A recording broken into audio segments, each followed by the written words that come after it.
예수님, 오늘은 성 토마스 아퀴나스 사제학자 기념일입니다.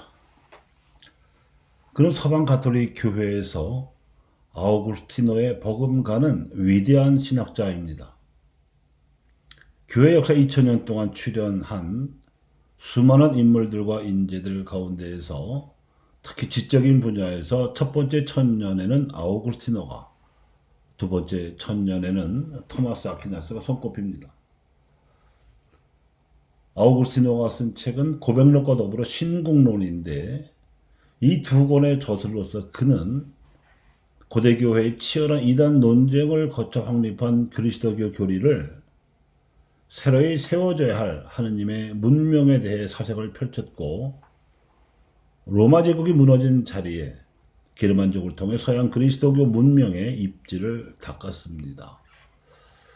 그 뒤를 이어 토마스 아퀴나스가 쓴 신학대전은 불행했던 십자군 전쟁으로 유입된 앞선 이슬람 문명이 전해준 보물창고에서 아리스토텔레스의 저작들을 이용하여 근세와 현대를 준비하는 그리스도교의 가르침을 담았습니다.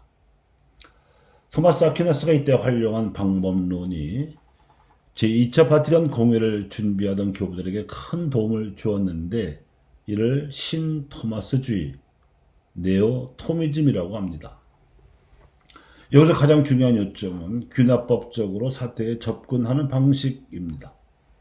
귀납법은 먼저 전제를 만들어 이끌어내는 연역법과는 반대로 현실에서 문제를 찾아내고 질문과 응답으로 대화를 이어감으로써 진리에 이르는 방식입니다. 역대 교황님들께서는 이 귀납법적 방식에다가 가르멜 수도자들이 발견해낸 영성으로 현대 사회를 해석할 수 있는 문제의식으로 삼았습니다. 그 요체가 시대의 징표에 대해 묻는 것입니다. 지금 이 시대에 하느님께서 말씀하시는 바가 무엇인지를 시대 상황을 통해 추론해 나가는 방식으로 공회 문헌이 작성되었습니다. 그래서 현대의 무신론적 풍조를 반영하던 제반 학문들, 즉 과학은 물론 사회학까지도 모두 공회 교부들에 의해 고스란히 현대 가톨릭 신학의 연구 대상 범주 안으로 얌전히 들어왔습니다. 이는 마치 아리수 이단의 이분법적 개념들, 즉 성속 이원론이나 영육 이원론으로 빠져버릴 수도 있었던 빛과 어둠, 위와 아래, 육신과 영혼 등의 개념들을 신앙의 지혜로 조명을 해서 사도 요한이 요한복음서를 써낸 노력에 비견될 수가 있습니다. 그 결과가 말씀이 사람이 되셨다는 표현으로 압축된 강sem의 신비입니다. 이런 노력들은 피뢰침과도 같습니다. 하늘에는 엄청난 양의 전류와 전압을 띤 전기가 구름들 속에 담겨 있습니다. 그러다가 양극 전기를 띤 구름과 음극 전기를 띤 구름이 만나면 초고압에다가 어마어마한 양의 전류를 담은 번개가 칩니다. 그런데 지상보다 높고 전기를 통과시킬 수 있는 재질로 만들어진 피뢰침만 있으면 안전하게 지중으로 그 에너지를 통과시켜 땅속에 저장할 수 있습니다.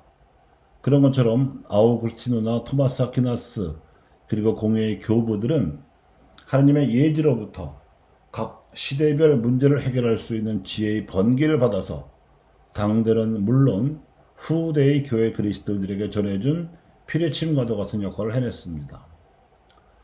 오늘 미사의 입당성에서 노래하고 있는 표현을 빌자면 주님께서 지혜와 지식의 영으로 충만하게 하신 인물들이고, 특히 토마스 아퀴나스는 뛰어난 성덕과 거룩한 학문의 본보기입니다. 그러므로 우리 그리스도인들도 미시아 백성으로서의 소명을 다하려면 시대의 현상에 숨겨지고 사람들의 풍요 속에 감추어진 징표들을 해석해내서 하느님의 뜻을 알아내어야 합니다. 그래서 현 시대의 세상 사람들도 예수님의 피 덕분에 성소에 들어갈 수 있도록 그들의 눈높이로 사색을 해야 하고, 그들의 언어 습관으로 말해 주어야 하며, 그들이 희망을 간직할 수 있도록 좋은 표량으로 등불을 높이 쳐 들어야 합니다. 히브리서의 저자가 권고하듯이 우리가 고백하는 희망을 굳게 간직합시다. 서로 자극을 주어 사랑과 선행을 하도록 주의를 기울입시다. 우리가 기울이는 노력이 하나님 앞에서는 되어서 주는 만큼 되어서 받고 거기에 더 보태어 받을 것이지만 세상 사람들이나 동료 그리스도인들 속에서는 가진 자는 더 받고 가진 것 없는 자는 가진 것마저 빼앗길 것입니다. 왜냐하면 하나님께서는 세상의 정의보다 더 자비롭게 엄정하실 정도로 정의로우시기 때문이고 세상 사람들은 물론 보통의 신자들도 세상살이에 정신 팔려서 하늘을 쳐다보지 않고 사는 사람들이 많기 때문입니다. 피뢰침은 클 필요가 없으며 넓으면 안 됩니다. 단 지상의 주변 사람들보다 반드시 높아야 하고 전도성이 높아야 합니다. 높아야 하늘의 전기를 받을 수 있고 전도성이 높아야 땅에 전해줄 수 있습니다. 이와 마찬가지로 시대의 현상과 사람들의 풍조 속에 감추어지고 숨겨진 하나님의 섭리를 드러내어 등불로 비춰주려면 영적인 묵상과 사사기의 높이가 주변 사람들보다 높아야 하고 그 내용 또한 세속적 이해관계가 섞이지 않고 오로지 순수하게 하나님의 진리만을 통과시킬 수 있을 만큼 순수해야 합니다.